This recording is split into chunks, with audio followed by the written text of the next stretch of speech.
성도들이 이 에베소 교회에 들어온 거짓된 사상은 성도들의 믿음을 미혹하고 성도들의 신앙을 막 송두리째 뽑아내는 그러한 거짓된 복음이었어요. 이런 거짓된 복음으로부터 성도들의 믿음을 잘 지키기 위해서 오늘 디모데라고 하는 자신의 영적인 아들을 그 디모데 에베소 교회의 담임자로 세워주셨던 것을 보게 되어지죠. 이제 사도 바울은 이 자신의 영적인 아들인 사도 바울에게 이제 부탁하는 그런 부탁의 말씀이 1장의 말씀이고, 이제 2장의 말씀은 이제 사도 바울이 이제 에베소 교회인들, 특별히 이 디모데에게 기도에 대한 가르침을 하고 있는 내용이 2장의 말씀입니다. 어떻게 보면 오늘 2장의 말씀은 바울이 기도라고 하는 거, 우리가 하는 이 기도라고 하는 것이 어떤 것인가, 그리고 우리가 기도를 해야 되는데 어떤 기도를 해야 되느냐라고 하는 것에 대한 가르침의 내용이라고 볼 수 있어요. 지금 사도 바울이 이 디모데전서를 썼을 때에 그 시대적인 배경이 어떤 배경입니까? 로마 시대, 특별히 네로가 로마 황제로 있었던 시대죠. 어찌 보면 이 초대교회 역사 가운데 가장 박해가 심했던 시대 하면은 네로 황제가 다스렸던 그 시대가 어찌 보면 가장 기독교인으로서 핍박을 받던 그러한 시대라고 볼 수 있어요. 이런 핍박이 심한 이 시대에 바울은 특별히 성도들에게 기도에 대한 가르침을 가르치고 있다고 하는 거예요. 그러면서 오늘 첫 번째 2장 1절에 보면 이렇게 시작하고 있어요. 그러므로 내가 첫째로 권하노니 라고 이렇게 말합니다. 첫째로 권한다. 이 첫째로 권한다라고 하는 말은 시간적인 순서를 얘기하는 것이 아니라 중요성을 말하고 있는 거예요. 내가 첫째로 권한다. 무엇보다도 가장 중요한 것을 너에게 권한다는 거예요. 우리 성도에게 있어서 가장 중요한 것이 뭘까요? 여러 가지 있을 겁니다. 그러나 그 중에서 우리 성도에게서 중요한 것 중에 하나는 뭐야? 기도예요, 기도. 그죠? 기도만큼 중요한 것이 없어요. 기도만큼. 그래서 기도라고 하는 것은 우리의 삶을 변화시키는 놀라운 능력이 바로 기도죠. 그래서 오늘 오순절날 성령의 강림을 받고 나서 오늘 제자들의 변화 가운데 하나가 뭐냐? 기도하는 자가 되었다는 거예요. 그게 오순절 성령의 강림을 받고 제자들의 변화 가운데 첫 번째가 기도하는 자의 모습이었어요. 우리가 오늘 이 세상을 살아가면서 특별히 믿음의 성도로 세상을 살아가면서 무엇보다 중요한 것이 기도인데, 그 기도 가운데 더 중요한 기도가 어떤 기도냐? 중보기도라는 거예요. 중보기도. 나를 위해서 기도하는 기도도 중요하지만은 오늘 이 세상을 위해서 모든 사람들을 위해서 기도하는 것만큼 중요한 것이 없다고 하는 거예요. 그래서 오늘 성경의 말씀 바울은 우리가 하나님의 자녀로서 모든 사람을 위해서 오늘 1절에 보니까 간구와 기도와 도구와 감사를 하라 이렇게 말하고 있어요. 성도의 사명 가운데 하나가 뭐냐? 모든 사람들을 위해서 기도하는 일이 성도의 사명이라는 거예요. 여러분 사명 잘 감당하고 있습니까? 모든 사람들을 위해서 기도하는 일, 이것이 우리에게 주어진 사명인데 오늘 그 사명을 잘 감당하고 있느냐 이 말이에요. 감당하고 있습니까? 우리 기도라고 하는 것은 하나님 주신 우리의 사명이라는 거예요. 그래서 언제나 이 사명을 잘 감당하는 그런 성도가 되어져야 된다는 거예요. 그래서 바울은 간구와 도구와 감사로 기도하라라고 이렇게 말하고 있어요. 여러분 간구라고 하는 게 뭐예요? 언제나 우리의 기도는 하나님의 뜻을 위한 기도가 되어야 된다는 거예요. 기도는 나의 어떤 문제를 놓고 기도하지만은 그 기도의 결론은 항상 하나님의 뜻을 이루기 위한 기도로 그 기도가 맞춰져야 된다는 거예요. 그러니까 오늘 사도 바울은 왜 우리가 중보 기도해야 되느니, 중보 기도를 해야 되는 그 목적에 대해서 이렇게 말하고 있습니다. 모든 사람이 구원을 받으며 모든 사람이 진리를 아는데 이르기를 원한다. 이것이 하나님의 마음이라는 거예요. 그러니까 하나님의 마음을 알고 그 마음을 위해서 모든 사람들이 구원을 받고 진리를 아는데 이르기를 위해서 우리가 기도해야 된다는 거예요. 왜 기도해야 되느냐?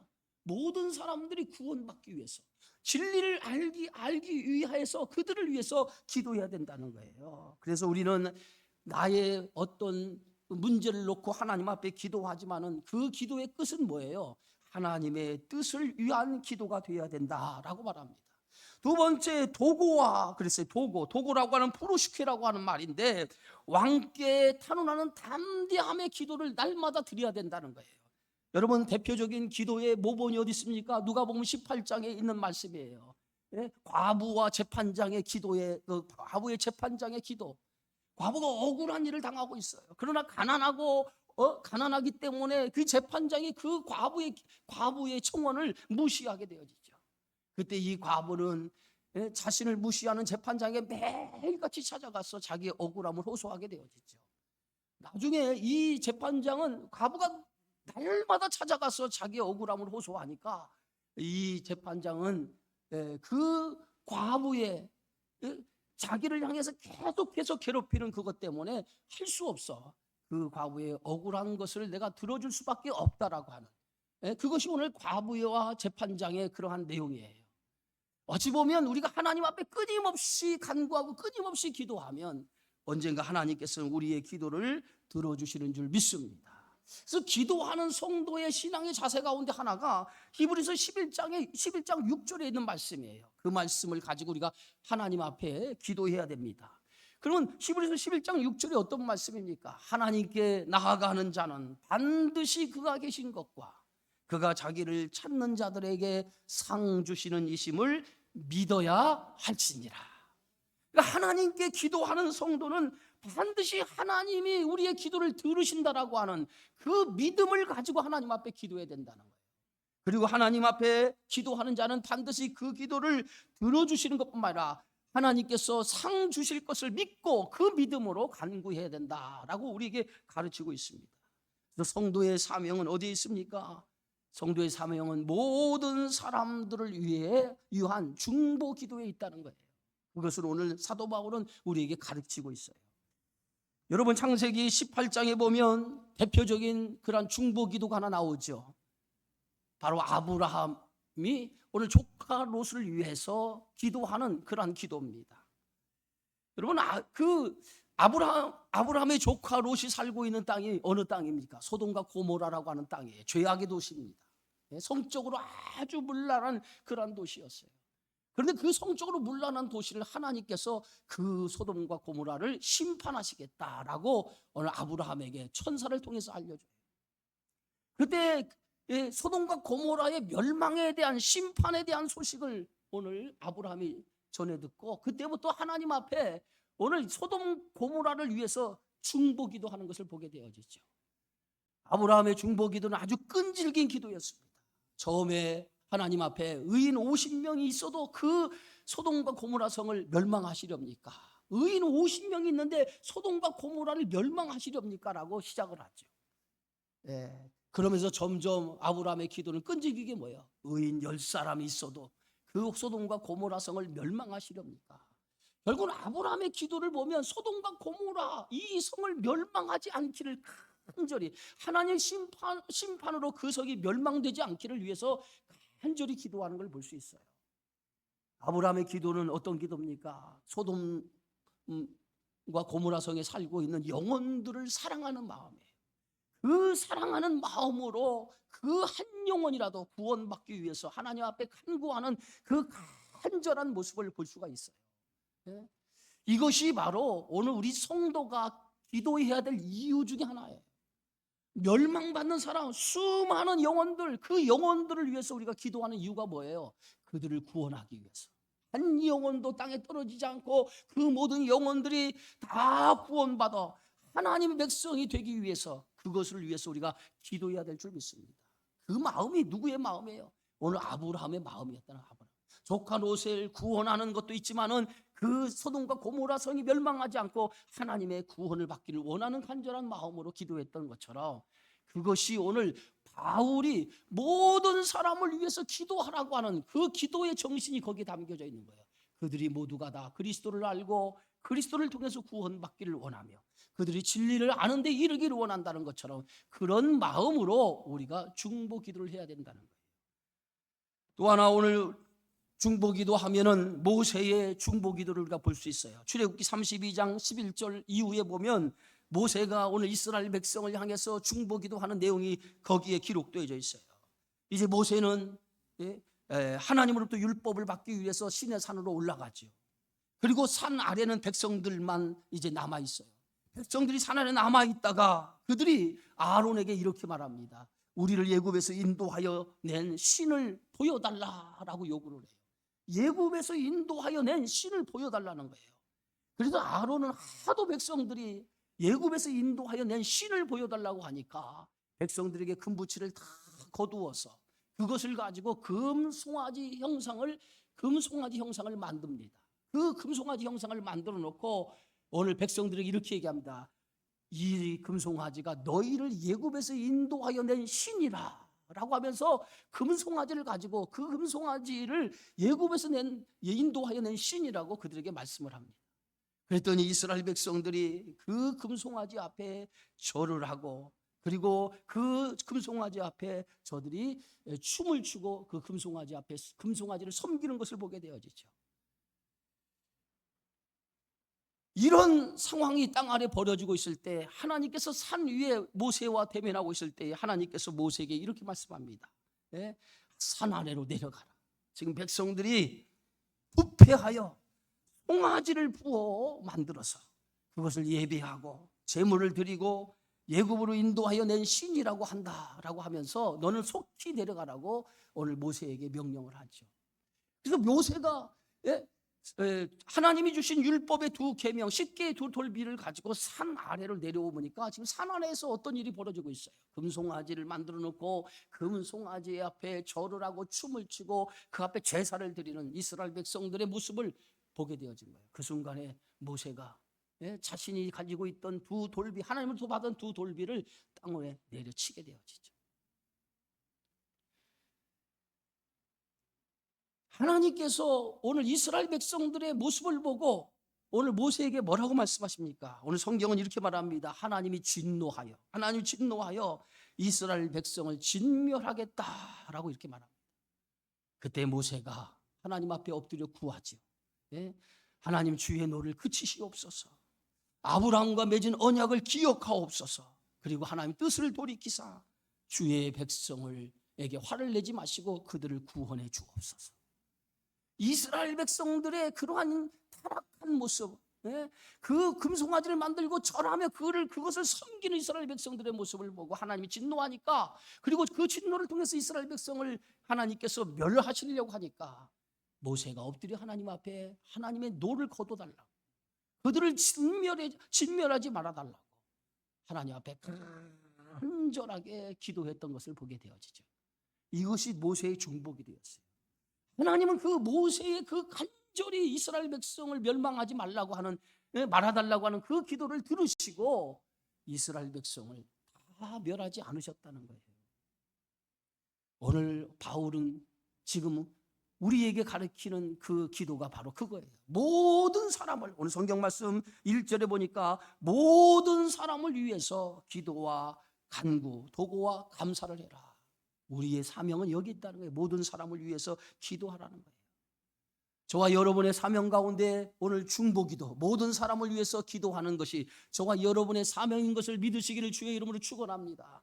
혹시 여러분 주변에 아직도 예수를 알지 못하고 진리를 알지 못하고 살아가면서 방황하는 그런 영혼들이 있습니까? 그 영혼들을 품고 그들을 위해서 기도하는 것이 저와 여러분의 사명인 것을 믿으시고 여러분 기도하는 것을 멈추지 않기를 주의 이름으로 축원합니다.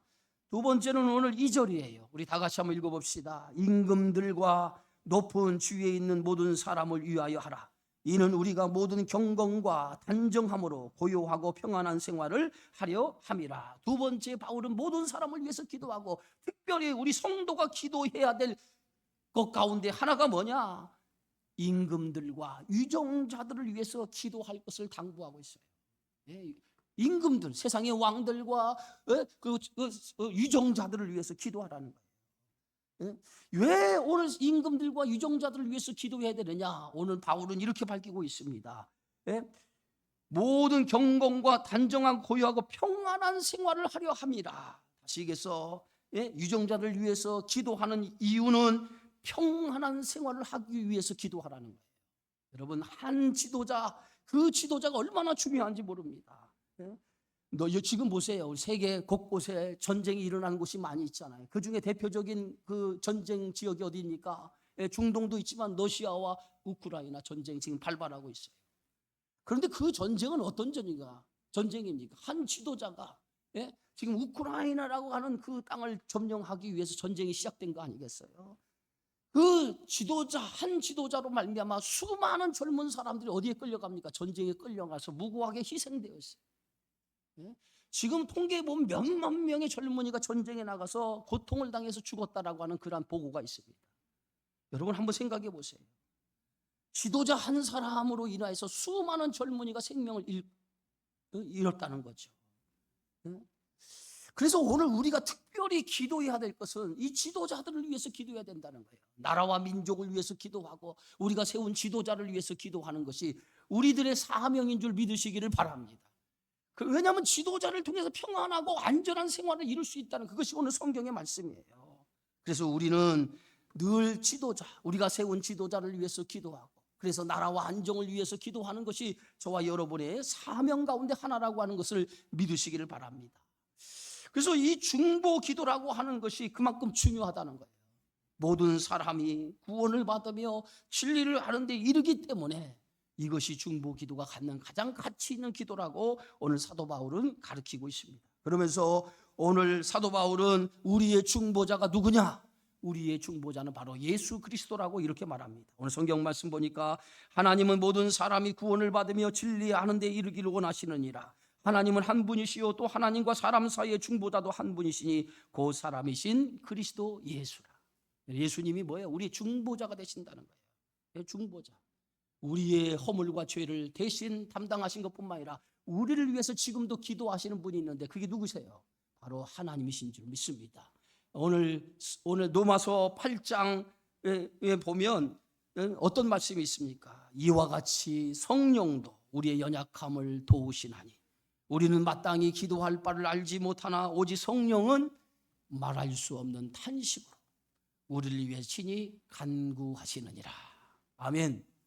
여러분 힘이 들고 어렵습니까? 어려울 때마다 오늘 로마서 8장 26절의 말씀을 떠오르시기 바랍니다. 내가 기도할 수 없을 정도로 힘이 없을 때에 정말 하나님께서 오늘 성령을 통해서 나를 위해서 대신 기도하고 계시다라고 하는 것을 믿으시기 바랍니다. 그래서 항상 나를 위해서 기도하시는 분, 그게 누구예요? 성령 하나님. 그 성령 하나님이 말할 수 없는 탄식으로 우리를 위해서 친히 간구하신다는 거예요. 이 말씀이 여러분의 삶에 큰 위로가 되시고 힘이 되시기를 주의 이름으로 축원합니다. 바울은 하나님이 자신을 부르신 뜻이 어디에 있느냐? 여기 있다는 거예요. 자신을 사도로 부르시고 하나님의 자녀로 부르신 뜻이 어디 있느냐? 바로 모든 민족에게 복음을 전하고 그들을 진리에 이르기까지, 진리를 아는 데 이르기까지 그들을 구원하는 일에 자신을 부르셨다는 거예요. 그것을 오늘 사도 바울은 7절에서 이렇게 밝히고 있어요. 자, 오늘 7절에 보니까 이를 위하여 내가 전파하는 자와 사도로 세움을 입은 것은 참말이요 거짓말이 아니니 믿음과 진리 안에서 내가 이방인의 스승이 되었노라. 여러분 초대 교회에 사도 바울의 사도권에 대해서 많은 사람들이 시비를 걸었어요. 바울이 쓴 서신 가운데 13편의 바울이 쓴 13편의 성경이 있습니다. 그런데 13편의 성경의 서두에 늘 바울이 사도로 부르심을 받은 나 바울은이라고 이렇게 밝히고 있는 그러한 책들이 여러 권 있어요. 왜 사도 바울이 사도로 부르심을 받은 나 바울은 하고 인사말에 그렇게 밝히고 있었을까요? 이것은 그렇게 인사말을 밝히는 그 서신을 쓴 교회는요 반드시 사도 바울의 사도권에 대해서 시비를 가지고 있었다는 거예요. 그 시비가 어떤 시비입니까? 네가 사도냐? 어떻게 사도가 될 수 있냐? 사도라고 하는 것은 보냄을 받은 자인데 누구로부터 보냄을 받은 자가 사도입니까? 예수님으로부터 직접 부름을 받아서 예수님으로부터 보냄을 받은 자가 사도예요. 그래서 실제 사도는 12명의 사도밖에 없는 거예요. 그 외에는 사도라고 부르지 않아요. 그 외에는 뭐라 해요? 주의 제자라고 부르지 사도라고 부르지 않습니다. 사도는 반드시 예수님을 직접 부름을 받은 사람이 사도인 거예요. 그런데 바울은 자신이 사도라고 얘기를 해요. 나는 사도다. 그러니까 다른 사람들이 어떻게 예수님으로부터 직접 부름을 받지 않았는데 어떻게 네가 사도가 될 수 있느냐라고 바울의 사도성에 대해서 시비를 거는 사람이 있어요. 근데 바울의 사도권에 시비를 걸었다라고 하는 것은 바울이 전한 복음까지도 시비를 걸었다는 거예요. 그런 사람들에게 늘 바울은 자신의 사도성에 대해서 분명히 밝히고 있는 거예요. 나는 그리스도 예수로부터 직접 부름을 받고 사도로 세움을 입었다고 얘기하고 있습니다. 그럼 바울이 직접 예수로부터 부름을 받은 현장이 어디예요? 그 현장이 바로 다메섹 도상이에요. 다메섹 도상. 그것이 바로 바울이 직접 사도로 부름을 받은 현장이에요. 바울이 그 제사장의 공문을 가지고 다메섹으로 예수 그리스도를 믿는 자들을 잡으러 가는 과정 속에서 거기서 호련히 하늘로부터 빛을 받고 거기에서 쓰러져서 부활하신 예수를 만나게 되어지죠. 그 부활하신 예수를 만나고 나서 거기서 예수님부터 직접 사도 바울이 음성을 들어요. 어떤 음성을 듣습니까? 내가 너를 이방인을 위한 나의 택한 그릇이다 라고 직접 예수님으로부터 이방인을 위해서 이방인의 구원을 위해서 하나님이 직접 예수님이 직접 너를 택했다라고 하는 부름을 받게 되어지죠. 그 부름이 오늘 사도 바울이 예수를 만난 첫 번째 만남의 현장이었고 그 부름의 사건이 사도 바울에게 있어서는 예수님으로부터 직접 자신이 사도로 부르심을 받았다라고 하는 근거가 되었다는 거예요. 그래서 바울은 늘 자신이 예수님이 직접 부활하신 예수님이 나를 사도로 불렀다라고 하는 것을 강조하는 거예요. 어떤 사도로요? 이방인을 구원하기 위해서 하나님이 자신을 사도로 세우셨다는 거예요.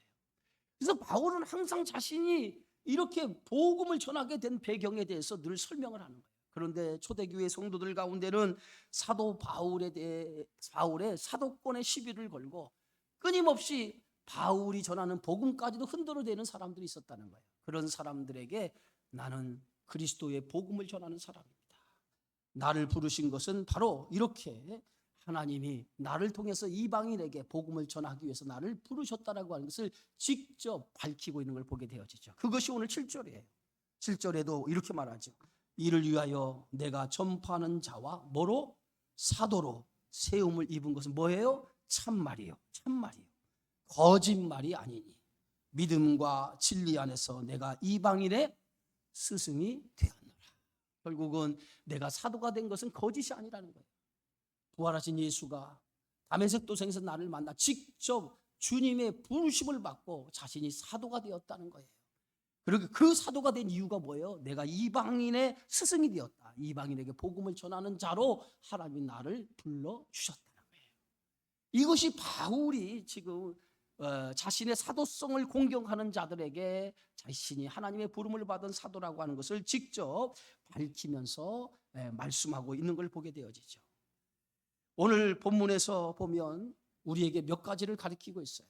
그 몇 가지 중에 가장 중요한 것이 뭐예요? 성도의 사명은 기도하는 데 있다는 거예요. 기도하는 데. 특히 우리는 모든 사람을 위해서 기도해야 될 줄 믿습니다. 모든 사람, 이 땅에 있는 모든 사람들. 그래서 우리가 신앙이 깊어지면 깊어질수록 우리의 기도의 지경이 넓어지는 거예요. 넓어지는. 어떤 성도는 기도합시다 그러면은 한 1분 기도하면 기도할 거리가 없어요. 그런데 정말 우리가 하나님의 은혜를 받으면 기도할 거리가 무궁무진해요. 무궁무진해요. 밤을 새워 기도해도 모자랄 정도로 무궁무진한 기도가 나와요. 왜 그렇습니까? 우리의 기도의 지경이 넓어지기 때문에. 나부터 시작해서 우리 가족에서부터 시작해서 내 이웃을 시작해서 이 나라 이 민족 또 우리 교회로부터 시작해서 열방의 모든 교회들 그리고 세계 모든 선교사들 기도는 끝이 없는 거예요. 이렇게 모든 지경이 넓혀지는 기도가 우리 속에 이루어지는 거예요. 그래서 오늘 우리는 모든 사람들 위해서 기도하는 사명이 우리에게 있음을 여러분 믿으시기 바랍니다. 그래서 우리는 특별히 모든 사람들을 위해서 기도하는 것을 쉬지 않으시는 여러분 되어지기 바라겠고 두 번째는 뭐예요? 나라의 평안과 안정을 위해서. 예? 우리가 세운 유정자들을 위해서 여러분 기도하는 여러분 되어지기를 바라겠습니다. 기도는요, 성도의 특권임과 동시에 사명인 거라. 특권과 동시에 사명인 거예요.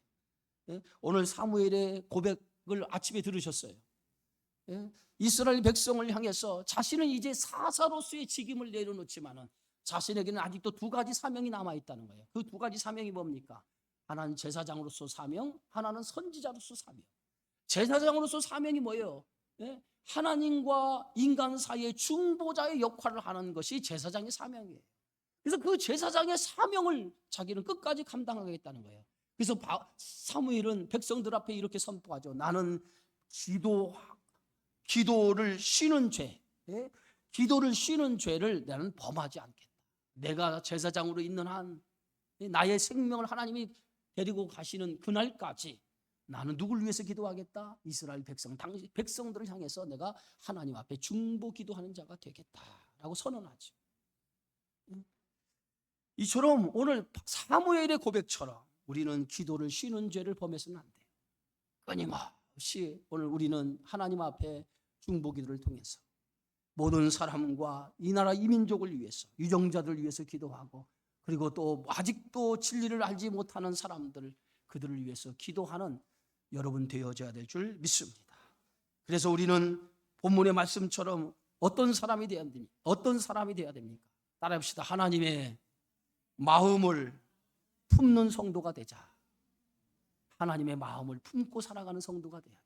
그래야 우리는 세상을 사랑하며 그 세상 속에서 하나님의 마음으로 세상을 구원할 수 있는 믿음의 사람이 될 수 있다고 하는 거예요. 그런 마음으로 하나님 앞에 중보 기도자가 되어서 하나님을 기쁘시는 뜻을 이루어 나가는 저와 여러분이 되어지기를 주님의 이름으로 축원합니다. 기도하겠습니다.